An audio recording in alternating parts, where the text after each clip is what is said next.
Hello friends, welcome to pregnancy and baby care Tamil. இந்த வருஷத்தோட முதல் கிரகணம் மார்ச் 14ஆம் தேதி நிகழ இருக்குது.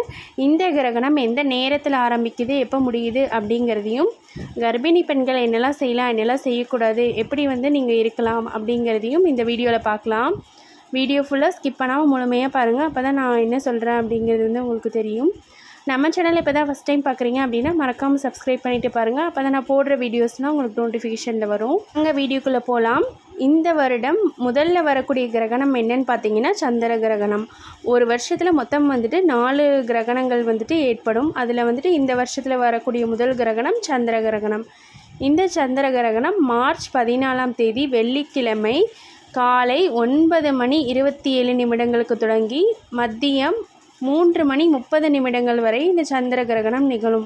மொத்தம் 6 மணி நேரங்கள் இந்த சந்திர கிரகணம் நிகழும். கிரகணம் நிகழும்போது கர்ப்பிணி பெண்கள், வயதானவர்கள், குழந்தைகள், நோயாளிகள் எல்லாருமே கொஞ்சம் பாதுகாப்பாக இருக்கணும். ஏன் அப்படின்னா கிரகண நேரத்தப்போ கதிர்வீச்சினுடைய தாக்கமும் எதிர்மறை ஆற்றலும் அதிகமாக இருக்கும். அதனால தான் இந்த தடவை வரக்கூடிய சந்திர கிரகணம் இரத்த சிகப்பு நிலவு அப்படின்னு சொல்லியிருக்காங்க. அதாவது பிளட் மூன் அப்படின்னு சொல்லியிருக்காங்க. அதாவது நிலா பார்த்திங்கன்னா ரெட் கலரில் மாறிடும் கிரகணத்தப்போ. கிரகணம் நிகழும்போது கர்ப்பிணி பெண்கள் என்னெல்லாம் செய்யக்கூடாது அப்படின்னு பார்த்தீங்கன்னா, ஃபஸ்ட்டு வெளியே போகிறத கொஞ்சம் அவாய்ட் பண்ணிக்கணும். ஏன் அப்படின்னா நான் சொன்ன மாதிரி கதிர்வீச்சினோட தாக்கமும் எதிர்மறை ஆற்றலும் அதிகமாக இருக்கும். அதனால தான் உங்களுக்கு ஏதாவது எமர்ஜென்சி அப்படின்னா கண்டிப்பாக தாராளமாக போகலாம். அது ஒரு பிரச்சனையும் இல்லை, பயப்பட வேண்டாம். ஸ்கேன் எடுக்க வர சொல்லியிருக்காங்க, இல்லை செக்கப்புக்கு போகணும், இல்லைனா டெலிவரி பெயின் வந்துருச்சு, அந்த மாதிரி இருந்தால் தாராளமாக போகலாம். மித்தப்படி அவாய்ட் பண்ணிக்கோங்க. சப்போஸ் அப்படி எமர்ஜென்சியாக வெளியே போகிறீங்க அப்படின்னா காலையில் 9:30 மணிக்கு கிரகணம் ஸ்டார்ட் ஆகுது. அதுக்கு முன்னாடியே ஒரு 9 மணிக்கெலாம் நீங்கள் வெளியே போகிறதா இருந்தால் போய்க்கலாம். அதாவது எமர்ஜென்சி அப்படின்னா தாராளமாக போகலாம். அடுத்து என்ன செய்யக்கூடாது அப்படின்னு பார்த்தீங்கன்னா, கர்ப்பிணி பெண்கள் சாப்பிடும்போது சீக்கிரமாக ஜீரணமாகக்கூடிய உணவுகளாக எடுத்துக்கோங்க. அப்படின்னா கிரகண நேரத்தப்போ செரிமான பிரச்சனைகள் அதிகமாக வரும். அதனால தான் அசைவ உணவுகள், ஆயிலில் பொரிச்ச உணவுகள் இதெல்லாம் அந்த அன்னைக்கு மட்டும் கிரகண நேரத்தப்போ மட்டும் அவாய்ட் பண்ணிக்கோங்க.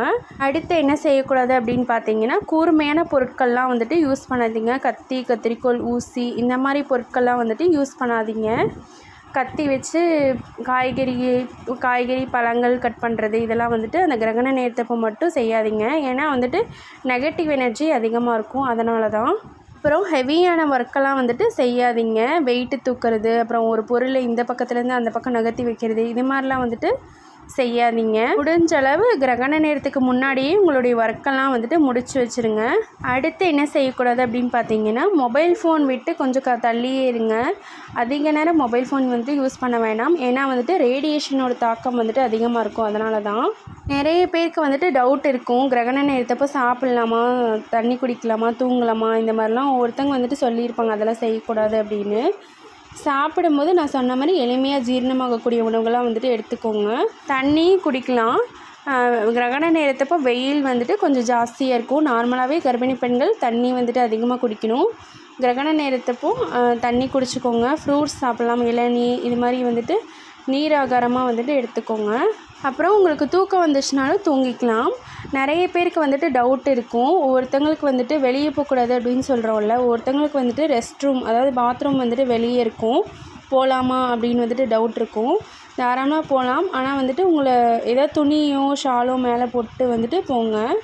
இந்த வீடியோ உங்களுக்கு யூஸ்ஃபுல்லாக இருந்திருக்கும்னு நினைக்கிறேன். நம்ம சேனலை இப்போ தான் ஃபஸ்ட் டைம் பார்க்குறீங்க அப்படின்னா மறக்காமல் சப்ஸ்கிரைப் பண்ணிவிட்டு பாருங்கள். அப்போ தான் நான் போடுற வீடியோஸ்லாம் உங்களுக்கு நோட்டிஃபிகேஷனில் வரும். நீங்களும் ஓப்பன் பண்ணி பார்க்க முடியும். உங்களுக்கு ஏதாவது டவுட் இருந்துச்சுன்னா கீழே கமெண்ட் பாக்ஸில் கமெண்ட் பண்ணுங்கள். கண்டிப்பாக நான் ரிப்ளை பண்ணுவேன். தேங்க்யூ.